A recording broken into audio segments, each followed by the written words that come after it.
Hey everyone, it's Chad N0YK. I'm down at my remote station and had a little bit of time this evening after work and wanted to provide a quick update, just really providing another video on my new Flex 8600. I've had a couple of questions come in on various topics, and the one I wanted to cover tonight, which was kind of a bit personal to me, was the whole GNSS option the 8000 series radios have. So that's the global navigation satellite system. That's basically allowing some precision on the frequency accuracy of the 8000 series radios. Obviously the 6000s have that built-in GPS DO module, and I believe this one actually has that capability, but out of the box with no additional accessory charge or anything like that, this radio has that option. It's included. If you look at the unboxing video I did on this over a week ago, they actually include a little bit of an antenna to go with it, and I'm going to show you exactly what that looks like. But for me, just backing up a little bit, one of the more appealing options this radio has, because it's fairly similar to my 6600. I mean, it just doesn't act much different. I know it has a faster computer, maybe more RAM, things like that, but at the end of the day, you know, I've had it for a couple of weeks, and there's not really much difference. The biggest thing is the GNSS, and I know there's going to be more functionality coming down the road in the smart SDR updates, so don't get me wrong there. I know it has plenty of horsepower, plenty of capability, but one of the more appealing options out of the box that this radio had was that GNSS option, and I'm going to show you a little bit about that. I'm going to show you boot time. I'm going to show you how long it takes to acquire satellites, and for anybody on the fence, or if anybody wants to see what that looks like, I'm going to show it today. And one thing I always find when I'm buying ham radio gear is I can see it, you know, you can read about it in a manual, you can read about it in a spec sheet, but it's something else to actually see it in action. And that's what I want to do today. For anybody that hasn't pulled the trigger on the 8000 series radios, I'm going to show you what this looks like, how long it takes to lock, and kind of what I did for routing the antenna and things like that. We'll cover that in this video, and then I'm going to end with a quick update. I got another piece of equipment coming I'm pretty excited about, so I'm going to end with a quick update on that, and we'll go for there. So we're going to start off, and again, I'm in my remote station. I operate, I'd say 80-90% remote. I'm down at the remote station, more so in the winter. But in the summer, it's nearly 100% remote operations, which is nice. My remote station's about a mile away, line of sight from my house. And, you know, I told you in the last video, I have a dedicated microwave link. I have about 5 millisecond or less latency under normal conditions. So it works out really well. And where I live, we're not really supposed to have towers. So again, remote station was almost a needed requirement for me to still be able to operate ham radio. So with that said, we're going to look at the GNSS option. I'm going to show you a number of things, but just to remind everybody, that connector, it's an SMA. It goes on the back of the radio here, and it runs outside with the other GPS antenna I have for the Leo unit here. It runs out, and what I'll show you is I've had pretty good luck. Now, I know people have said that you can literally put these, you know, beside the radio and it works, and I didn't have any luck. I ran it for a couple of days with that antenna sitting right here, and never once locked to one satellite, and it's because I'm in a metal building, so your mileage may vary. You know, I've heard a lot of stories where people even downstairs in their house can get locks on satellites through the GNSS module. I didn't have any luck, and I'm going to show you. I routed this outside, and again, this is the wiring mess, but routed it up, and this is one of my ports out to get to the outside world. So we're going to go out back, and I'm going to show you what it looks like outside real quick. Okay, we're outside, and I wanted to just quickly provide you know, I haven't really showed off the station much. If you go out to QRZ, you can see a picture, but one of my first towers is here, about 45 foot. It has a 55 foot long 2-meter Yagi. That's one of my, that's a very nice antenna. I use that for my 2-meter station with that legal limit amplifier, and it'll it'll put a hole in the atmosphere with that setup. Over here is just number 2 tower with a Mosley TA33 and vertical. I got another big tower here and then a satellite setup over here. And that's not why we're out here, but I wanted to show everybody what the station looks like. And if you want to see more on the antenna setups and satellite stuff, just drop a comment so I have some understanding of what anybody viewing this video is wanting to see from a content perspective. So this is the other side of that wall I showed you. And here are my 2 satellite or my GPS antennas. This is for the Leo unit and this is for the Flex. And all you need is just a little bit of visibility to the sky. And I think I'm locking on 10 plus satellites with the Flex antenna up there. I'll just zoom in just a little bit. No issues whatsoever with it being installed on the south side of the building, so it's facing south. And you know, no issues whatsoever getting a decent lock. So we'll go back inside and we're going to boot the Flex radio, and we're going to see how long it actually takes to get that locked on to where that frequency accuracy is better. Okay, we're back in the shack, and you know, quickly I just wanted to cover some things. I had to actually go out and really Google GNSS. You know, I've had a GPS all the way back to literally when I was out of high school. We had the Garmin GPSs, and it was the coolest thing ever. I mean, we used those around the 2000 time frame, and that was one of the big tech items on the market early 2000s. But so GNSS from this website is a global navigation satellite system. It's a broad term encompassing different types of satellite-based positioning, navigation, and timing systems used globally. So it could be, to my understanding, it could be the United States GPS system, it could be Russians system, and then there's some other players down here. It looks like Japan, China has one, Europe has the Galileo. So anyway, it's picking up signals from all of those, which is better for us because there's more satellites to choose from. And just reading this article back from by Will Thornton back from July 29th, 2021, it only takes 4 roughly to get a lock. And so there you go.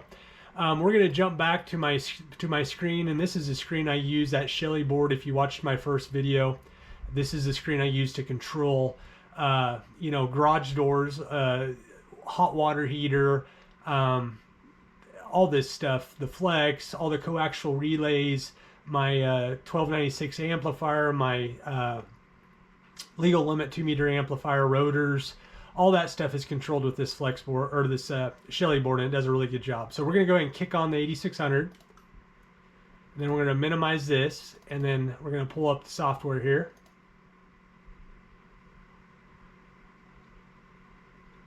And I'm just going to sit here and let you see actual time for this to boot. It's what I would want to see if I was, if I had a chance to have seen this before I bought the radio. I would have watched it because I would have liked to seen, you know, just how it played. So I haven't heard the fans yet on the 8600. There's a few relay clicks. Just show you right here. There's the fans. So it's close.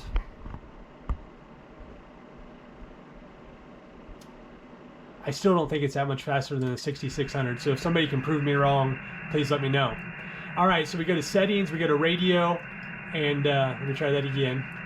And then we go over here, and you can see satellites tracked is 7. But if you look down here, we're not locked yet. It was just a kind of an off yellow color. And now it's a flashing, a very quickly flashing blue light. And you can see the grid square, the altitude, the satellites tracked, we're up to 8, 7 or 8. Satellites visible right now is 12. Frequency air, 138 parts per billion. And the status is we're still in pull-in. So we're going to watch this for a second and just kind of see how long it takes here to lock.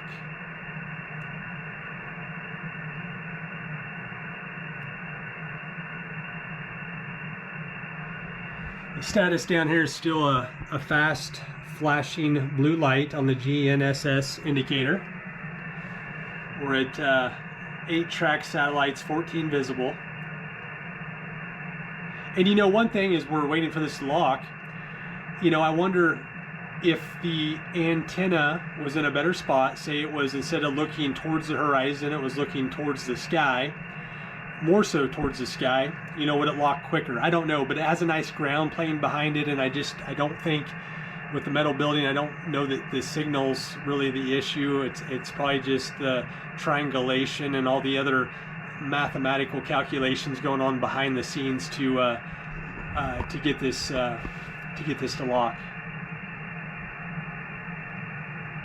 So I'd say we're almost a couple minutes in, still no lock.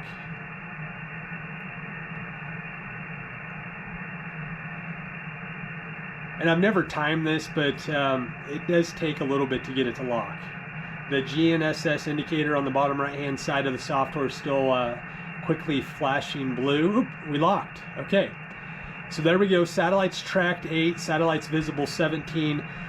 Frequency error is roughly 197 parts per billion. So there you go. We're locked. And if we go down here, you can see that we're a solid blue light on the software screen. So there you go. I know there was some recent chatter on the forums about how do you equate parts per billion to hertz. I'm not going to get into that. I haven't researched it yet, but my understanding is in this ballpark of, you know, 200 parts per billion is something like, you know, a half a hertz at 50 megahertz or something. It's super accurate to the point that we're splitting hairs at this point. You know, once it's locked, you're good to go. So there you go. There's the GNSS option in the new Flex 8000 series, specifically the 8600 series radios. So if you had questions or if you wondered how that worked, that's how it works. There's also an option still. Let me see where it is here. Okay. So under the RX tab, we have GNSS installed. Frequency error correction is not required. I have it in auto, so it's automatically syncing to the GNSS lock signal. But I could also do an external 10 meg signal without much. In fact, I'm just going to do it for you right now. This is the Leo, so what I'm doing is I'm going to pull it out of one of my transverters. I'm going to put it into the port at the bottom. It's going to be hard to see because it takes a lot of wires to become wireless. But let's go ahead and kick that on, and let's just for kicks see how this acts. So I'm going to go, let me find my GPS. I don't use it, there it is. So right there you can see a picture of the Leo board. I'm going to go and click it on. All right, the Leo boots a lot quicker, so let's see if anything happens here. In fact, it's searching, so it immediately recognized that signal from the Leo, and it took priority and locked to the 10 meg signal from the Leo Bodnar device versus the internal GNSS. So I had never done that, to be honest with you. I had never played between the two, but there you go. When it's in auto, that's how that plays, and I can probably go select. Yep, I can go back to the GNSS module. I can just do TCXO. I can do the external 10 megahertz, or just leave it in auto. And then what will happen is I'm going to turn off the GPS DO board. Okay, it's off. I heard the relay click, and then it already recognized it lost the signal, and it's going to default back to the GNSS locked. And again, that's a BNC port at the bottom left-hand side of the back of the radio. And what I did is, since the GNSS is on the 8600, I've been diverting the 10 meg signal. I got two outputs on this over to my 2 meter transverter, my 1296 transverter. I could put a power divider or splitter on the output of the 10 meg signal and split it into this, but again, I think we're splitting hairs, and I just don't necessarily require that type of accuracy right now. Not to say there's not a use case down the road, but I don't require it right now. One other thing I wanted to just give a quick shout out to anybody watching this video is I ordered a brand new amp a couple days ago. It's the Flex PG XL. This one's special. This one I do not think is on the market, or just recently hit the market. It's the 3x1 versus the SO2R. So I'm going to be doing an unboxing video of that probably in the next week. I'm not sure I'm going to get it. It's not going to be here till like Monday, and I'm not sure I'm going to get around to an unboxing video till later next week. But nonetheless, we're going to do several videos on the new. It's really it's not really a Flex product. It's the other vendor that that made that amplifier, and I'm going to look it up here real quick because I don't remember the call ever. But I'm going to do a video on that. We're going to talk about the functionality. 403A. I always mess that up just because it's kind of a weird call sign, but it's a 403A product. They're sold at DX Engineering, and that amplifier, they've teased us with that amplifier since like 2020 when the PG XL SO2R amplifier came out. They teased us with that 3x1 option, but it never came to market. It never was something Flex offered. And just till here recently, it actually hit market. It requires different software than the SO2R and all that good stuff. And I'm going to give a nice overview. I'm going to do an unboxing, and we're going to break that amp out, and I'm going to show you how the software functions and how it interfaces to Smart SDR, because I quite frankly don't know. There's not enough information out there other than it operates differently. So it's going to be a little bit of an experiment, a little bit of a test, and I love those type of things when it comes to ham radio. That kind of keeps the it allows for some variety and kind of keeps the whole ham radio thing alive. So with that, be thinking of ideas, items that you'd like to see. Do you want to see more about the towers? Do you want to see more about the Flex radio? Do you want to see the legal limit 2-meter amplifier in action? Let me know. Drop some comments. Give me some ideas. Give me some stuff to work on, and we'll work on taking those videos as time allows. And we're in mid-September here in Kansas, and as we get closer to the winter months, there's going to be more time to make videos and do some experimenting. So with that, I'm going to wish you all 73, and we'll be back hopefully soon with another video. Hopefully the brand new PG XL 3x1. We'll talk to y'all later.